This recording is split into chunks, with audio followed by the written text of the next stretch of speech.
우리 믿는 자들은 예수 그리스도께서 나병 환자뿐만 아니라 모든 병자를 고치셨음을 알고 있습니다. 우리가 오늘 본문의 말씀을 통하여 살피고자 하는 것이 무엇이냐 하면 예수님의 권위와 능력을 율법을 통하여 확인하고자 함이에요. 조금 내용이 어렵죠? 조금 내용이 어려워요. 아니 예수님이 그냥 병자도 고치고 하나님이시니까 모든 것을 할 수 있지라고 생각할 수 있는데 그 당시의 사람들의 입장에서는 생각을 한번 해보세요. 자, 예수 그리스도의 육신의 아버지가 누구예요? 요셉이잖아요. 목수의 아들이잖아요. 그런데 이분이 30세가 돼서 내가 하나님의 아들이다, 메시아다라고 세상에 알리기 시작했어요. 그러면 세상 사람들이 예수님의 그 외침을 쉽게 믿을 수 있을까요? 없을까요? 없잖아요. 그러면 예수님은 자기가 하나님의 아들인 것과 그리스도이심을 증거하여야 할 거 아니에요. 그렇죠? 그러기 위해서는 약속의 말씀인 하나님의 율법을 통해서 예수 그리스도가 메시아이며 하나님의 아들이심을 입증받아야 된다라는 거예요. 입증받아야 된다라는 거예요. 자, 오늘 말씀이 어떤 말씀이냐 하면 나병 환자가 예수 그리스도 앞에 나왔어요. 그렇죠? 자, 레위기 14장의 말씀을 보게 되면 나병 환자는 어떤 사람이냐 하면 온 몸이 썩어져 가는데 고통을 느끼지 못해요. 살점이 떨어져도 아픔을 느끼지 못해요. 그렇죠? 그 외적인 나병 환자들이 겪는 고통을 보면서 말씀하고자 하는 것이 무엇이냐면 영적인 나병 환자를 말하는 거예요. 하나님을 알지 못하여서 오는 고통과 아픔을 전혀 몰라요. 죄를 지면 부끄러움을 느끼지 못해요. 죄를 지면서 재미있고 즐기는 자리로 나아가고 있어요. 그런 사람들이 어떻게 고침을 받는가를 나병 환자를 통하여 확인하는 겁니다. 나병 환자는 부정한 자가 되어서 진영 밖에 쓰레기 더미 위에 살아요. 그리고 나병 환자가 있는 곳으로 사람이 오게 되면 나병 환자는 부정하다 하면서 오지 못하게 하였어요. 그리고 사람들이 나병 환자에게 가까이 가지 않았어요. 그런데 그 나병 환자를 만날 수 있는 사람이 누구였느냐 하면 오직 제사장만 만날 수 있었어요. 자, 레위기 14장 2절의 말씀을 보게 되면 레위기 14장 2절의 말씀을 보게 되면 나병 환자가 정결함을 얻기 위해서는 누구 앞으로 나아가야 되느냐 하면 2절 같이 읽습니다. 시작. 나병 환자가 정결하게 되는 날의 규례는 이러하니 곧 그 사람을 제사장에게로 데려갈 것이요. 그러면 제사장은 그 나병 환자를 만나준단 말이에요. 그렇죠? 아무도 나병 환자를 만나주지 않는데 누구는 만나준다? 제사장은 만나준다. 그래서 제사장이 나병 환자의 피부를 살피는 거예요. 만지는 거예요. 그렇죠? 살피는 거예요. 그래서 이 사람이 나병 환자로서 정결함을 받기 위해서 제사장은 어떻게 하여야 하느냐면 정결한 새 2마리를 준비해서 한 마리는 물이 흐르는 질그릇 안에서 잡아서 그 피를 가지고 그 피를 찍어서 우슬초와 백향목과 홍색실과 함께 나병 환자에게 뿌리고 나머지 한 새는 날려보내요. 무슨 얘기냐 하면 피로 정결함을 얻고 그 죄가 멀리 떠났다는 그 상징적인 의미를 말하는 거예요. 그런 후에 7일이 지나고 나서 나병 환자는 몸에 난 털을 다 깎고 목욕을 한 후에 8일째 되는 날 순양 2마리와 암양 1마리를 가지고 제사를 드려요. 어떤 제사를 드리냐 하면 속죄제. 내가 여호와 하나님 앞에 범죄함으로 인하여 내가 이와 같은 병을 얻게 되었다.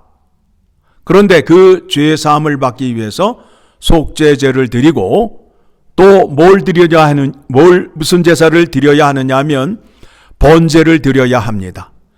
나의 죄를 용서하여 주셨으니 내가 이제 하나님께 희생하며 헌신하며 살겠습니다. 그 다음에 드리는 제사가 소제예요. 자원하는 마음으로 늘 충성하는 마음으로 드리는 제사를 드리게 됩니다.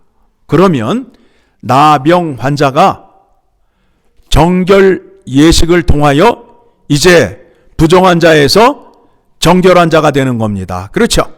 이게 구약의 율법에서 정한 정결법 의식이에요. 정결법 규례예요. 자, 그러면 이제 우리가 살펴야 할 것이 무엇이냐면 마태복음 5장 17절을 가게 되면 5장 17절 같이 읽습니다. 내가 율법이나 선지자를 폐하러 온 줄로 생각하지 말라. 폐하러 온 것이 아니라 완전하게 하려 함이라. 자, 여러분이 이제 하나님의 말씀을 살피면서 우리가 아는 것이 무엇이냐 하면 율법과 예수님과의 관계에서 분리시킬 수 있다 없다? 없다라는 거예요. 예수님은 율법을 통하여 본인이 하나님의 아들과 메시아임을 증거하고 예수님께서 율법의 말씀을 완전케 함으로 구약과 신약을 연결해서 보아야 된다라는 거예요. 자, 이 말씀에 따라서 이제 나병 환자를 고치시는데 어떻게 고치시는지 이제 확인하려 합니다. 예수님께서 우리의 죄를 대속하시기 위하여 십자가에 죽으셨어요. 그리고 십자가에 달리셨을 때에 성전 안에 성소와 지성소 사이에 있는 무슨 막이 있죠? 휘장이 있지요. 휘장이 어떻게 됐어요? 갈라졌잖아요. 갈라졌어요. 그러니까 하나님과 우리 사이에 막혔던 담이 허물어졌어요. 누구를 통해서? 예수 그리스도를 통해서 허물어졌어요. 그래서 이제 우리는 하나님 아버지 앞으로 나아가는 데 있어서 예수 그리스도를 통해서 나아갈 수 있는 은혜를 얻게 된 것입니다. 그러므로 인해서 이제 율법이 우리에게 요구하고 있는 형식, 아까 말씀드렸죠? 정결케 하기 위해서는 제사장 앞에 나아가서 정결한 새 2마리를 잡아야 하고 또 씻어야 되고 제사를 드려야 하고, 그렇죠. 그런데 이게 누구를 통하여 의식이 폐하여졌다고요? 예수 그리스도를 통하여 그 예식이 이제 더 이상 필요 없게 되었어요. 그러면 그 예식이 필요 없다고 해서 하나님의 뜻과 은혜가 더 약해진 것이 아니라 더 강해졌단 말이에요. 더 강해졌단 말이에요.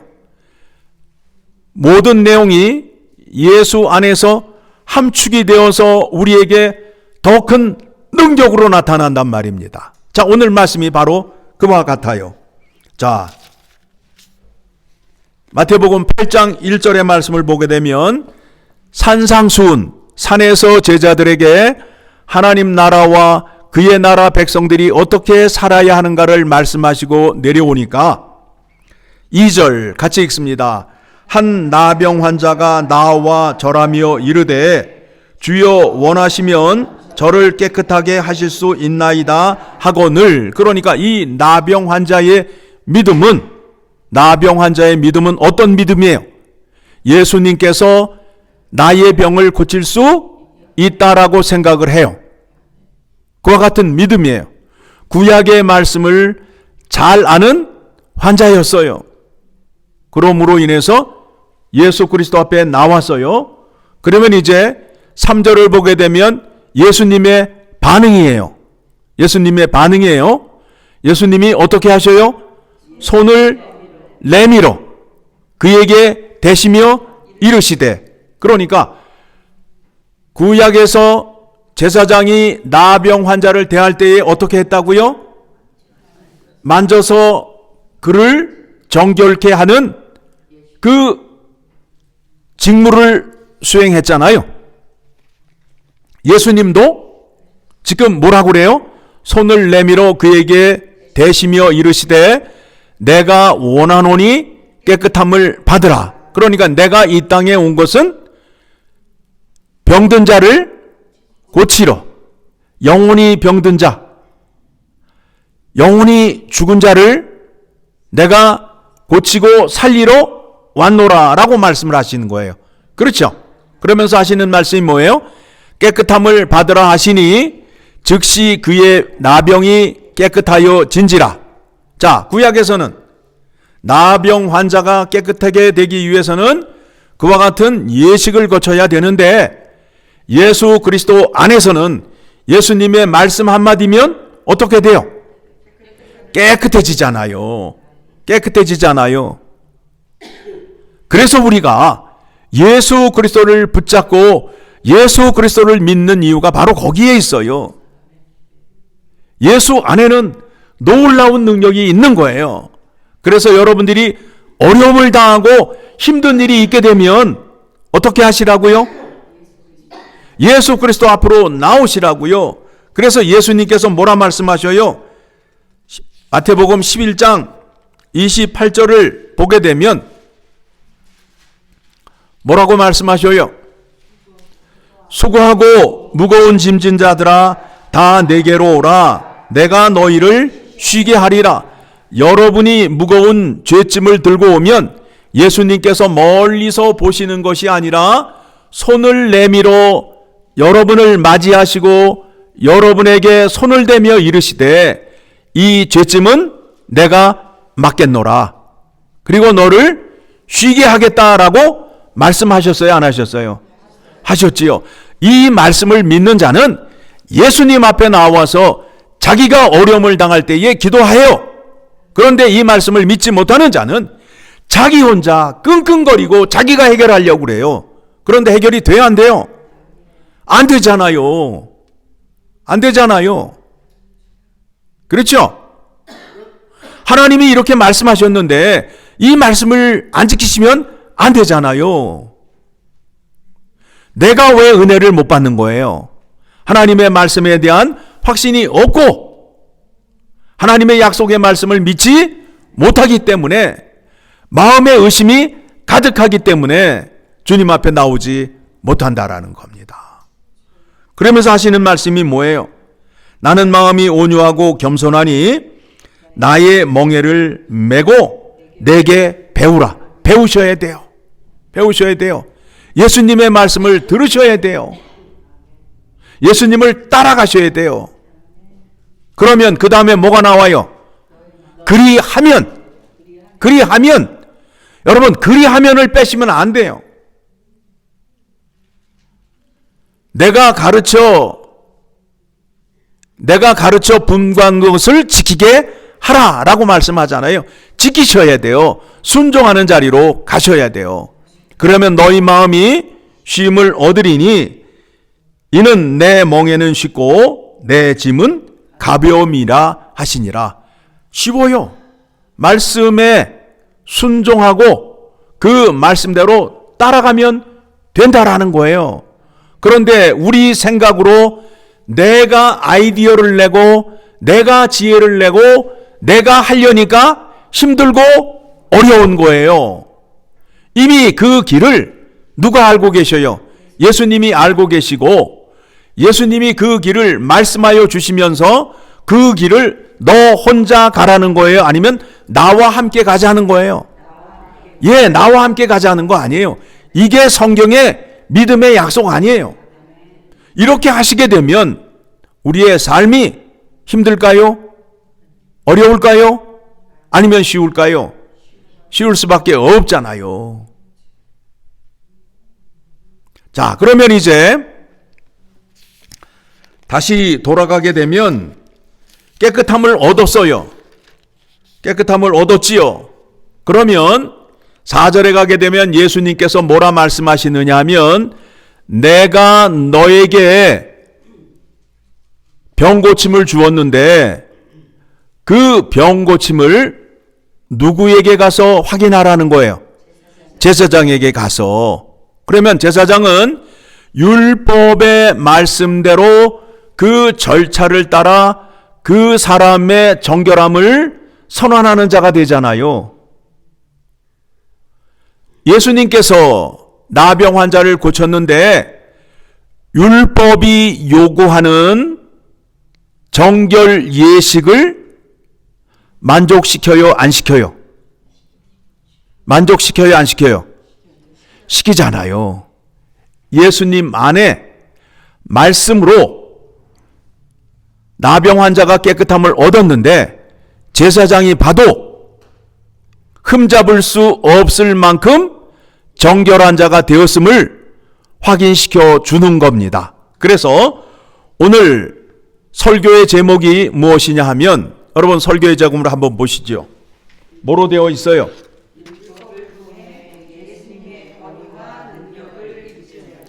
예, 율법을 통해서 예수님의 권위와 능력을 입증하는 거예요. 이 말씀이.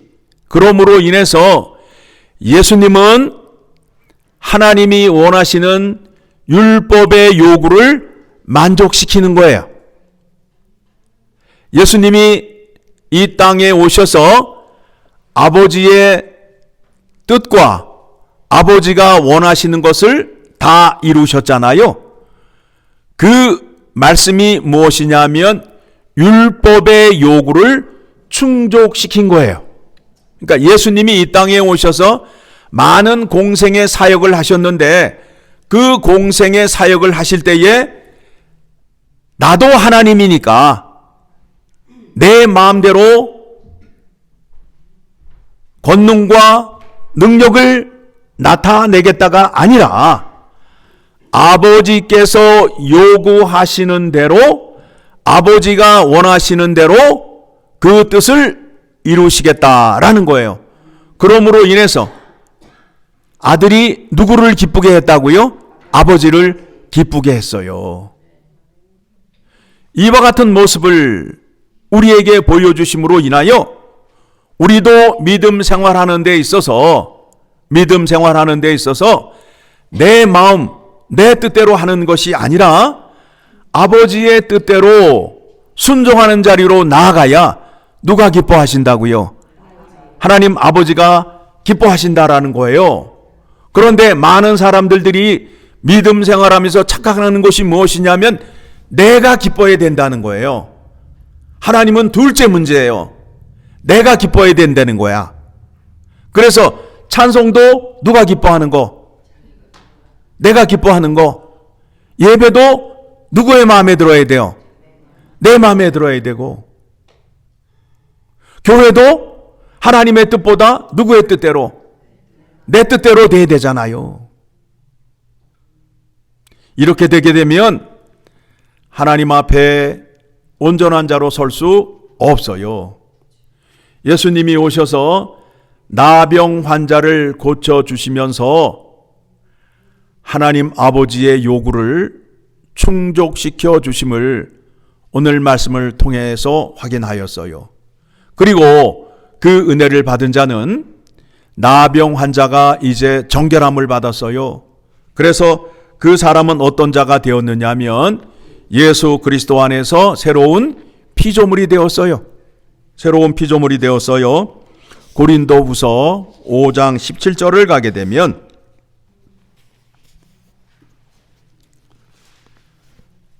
나병 환자가 새롭게 되었으니 얼마나 좋겠어요. 자, 보겠습니다. 그런즉 누구든지 그리스도 안에 있으면 새로운 피조물이라. 이전 것은 지나갔으니 보라 새 것이 되었도다. 이 사람이 이전에는 어디에 살았어요? 쓰레기 더미 위에 살았어요. 부정한 자가 되었어요. 하나님의 성전에 들어갈 수 있어요? 없어요? 없지요. 이스라엘의 공동체에 들어갈 수 있어요? 없어요? 없어요. 그런데 이 사람이 이제 정결함을 얻음으로 인하여 하나님 아버지 앞에 나와 예배를 드리며 하나님과 화목한 자가 되었고, 이제 화목한 자가 되음으로 인하여 세상 앞에, 공동체 앞에 하나님과 화목한 자로 서 있음을 보여주는 말씀이 18절 시작. 모든 것이 하나님께로서 났으며 그가 그리스도로 말미암아 우리를 자기와 화목하게 하시고 또 우리에게 화목하게 하는 직분을 주셨으니 병고침을 받았을 뿐만 아니라 어떤 직분까지 받았다고요? 하나님이 하시던 일을 우리에게 맡겨주셨어요. 그래서 19절 곧 하나님께서 그리스도 안에 계시사 세상을 자기와 화목하게 하시며 그들의 죄를 그들에게 돌리지 아니하시고 화목하게 하는 말씀을 우리에게 부탁하셨느니라. 우리가 예수 그리스도 안에서 새로운 피조물이 되었잖아요. 과거에 우리가 영적인 나병 환자였어요. 죄를 지으면서 죄의 무서움도 몰랐고 아픔도 몰랐어요. 그런데 예수 그리스도가 이 땅에 오셔서 우리의 영적 나병을 고쳐주심으로 인하여 정결한 자가 되어서 새로운 피조물이 되어서 하나님과 화목한 자가 되었고 하나님이 하시는 일을 할 수 있는 자가 되었다라는 거예요. 이게 얼마나 큰 영광이에요. 그래서 20절 그러므로 우리가 그리스도를 대신하여 사신이 되어 하나님이 우리를 통하여 너희를 권면하시는 것 같이 그리스도를 대신하여 간청하노니 너희는 하나님과 화목하라. 늘 하나님과 화목하게 하기 위해서는 어떻게 하셔야 돼요? 피자를 사들고 나가셔야 돼요? 아니면 하나님 말씀에 순종하셔야 돼요? 하나님 말씀에 순종하셔야 하나님과 화목한 관계가 되는 거예요. 그리고 하나님을 자주 만나셔야 된다니까. 예, 여러분 자식 가운데 잘 찾아오는 자식이 좋아요? 말로만 하고 안 찾아오는 자식이 좋아요? 대답은 잘 하시는데 잘 찾아오는 자식이 좋잖아요. 하나님을 어떻게 만나요? 예배를 통하여 만나는 거예요. 예배를 통하여, 예배 가운데 말씀을 통하여 하나님을 만나는 거예요. 하나님을 자주 만나야 하나님이 기뻐하실 거 아니에요. 그렇죠? 예. 하나님과 화목하게 하는 게 그저 하나님과 그저 뭐 하나님 땡큐, 하나님 나 알지요? 이런 식의 그런 신앙으로 때우려 하시면 안 돼요. 구약의 제사법을 보게 되면 하나님을 만나기 위해서는 반드시 어디를 나와야 돼요? 성전을 나와야 될 거 아니에요, 성전. 그래서 이스라엘 땅에 살던 사람들이 1년에 미니멈 몇 번? 3번은 성전에 나와 하나님께 제사를 드리고 하나님의 율법의 말씀을 들어야 했단 말입니다. 그렇죠? 하물며 예수 그리스도를 통하여 그 큰 은혜를 받았는데, 이 놀라운 은혜를 받았는데 하나님께 감사가 없고 찬양이 없다 함은 하나님의 은혜를 아직도 우리가 얼마나 큰지를 깨닫지 못하는 작은 믿음을 갖고 있기 때문에 그렇습니다. 여러분, 오늘 말씀을 통해서 확인하는 것이 무엇이냐 하면 예수 그리스도가 많은 병자를 고치셨는데 율법의 말씀을 통하여 자신의 권위와 능력을 입증받으려 하셨다. 그러므로 인해서 율법의 말씀을 가지고 예수 그리스도를 비판하거나 예수 그리스도의 부족함을 말할 수 없게끔 하기 위하여 이와 같은 능력을 나타내신 거예요. 그 당시에 유대인들이 원하는 게 무엇이냐면, 당신이 하나님의 아들이라면 모세와 같은 능력을 보여달라는 거예요. 하나님의 아들인 것 같은데 능력이 모세만큼 부족해. 그래서 그들이 요구한 게 뭐였다고요? 모세의 능력을 보여달라는 거 아니에요. 그러면서 예수 그리스도를 하나님의 아들로 인정하지 않았어요.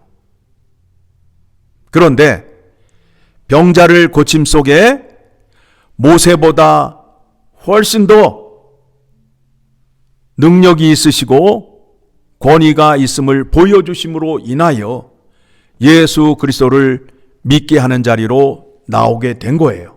그래서 예수님께서 말씀하시죠. 새 포도주는 새 부대에 담아야 된다. 너희의 낡은 생각으로는 내가 전하는, 내가 보여주는 말씀을 담을 수도 없고 이해할 수도 없다. 그래서 너희 부대가 새 부대로 바뀌어야 된다. 거듭나야 된다. 본 어게인 하여야 된다. 새로운 피조물이 되어야 된다라고 말씀하신 이유가 바로 거기에 있습니다. 여러분은 거듭나셨나요? 거듭나셨나요? 새 포도주를 담으셔야 됩니다. 그래서 하나님께 영광 올려드리고 그와 같은 자리에 가게 되면 하나님께서 복을 주실까요? 안 주실까요? 주시지요. 그 복을 누리시고 누구에게 보여줘야 돼요? 누구에게? 내 자녀에게. 내 자녀에게. 얘야, 세상은 돈으로 사는 게 아니다. 세상은 뭘로 사는 거다? 믿음으로 사는 거다. 믿음이 전부다라고 누구에게 보여줘야 된다고요? 자녀에게. 그런데 우리의 현실은 뭐예요? 자녀에게 믿음을 가르쳐요? 아니면 돈으로 사는 방법을 가르치고 있어요? 심각하잖아요. 심각하잖아요. 돈이 전부인 세상으로 가르치고 있잖아요. 내가 은혜를 받고 이와 같은 기쁨을 누려야, 얘야, 세상은 돈이 주는 기쁨이지만 믿는 자의 기쁨은 하나님과 함께하는 기쁨이 얼마나 큰지를 알 수 있게 된단다. 그러므로 너도 나와 같은 믿음을 갖고 너도 내 자식에게 하나님의 은혜를 소개하는 자가 되었으면 좋겠다라는 믿음의 유산을 남겨주셔야 된다라는 거예요.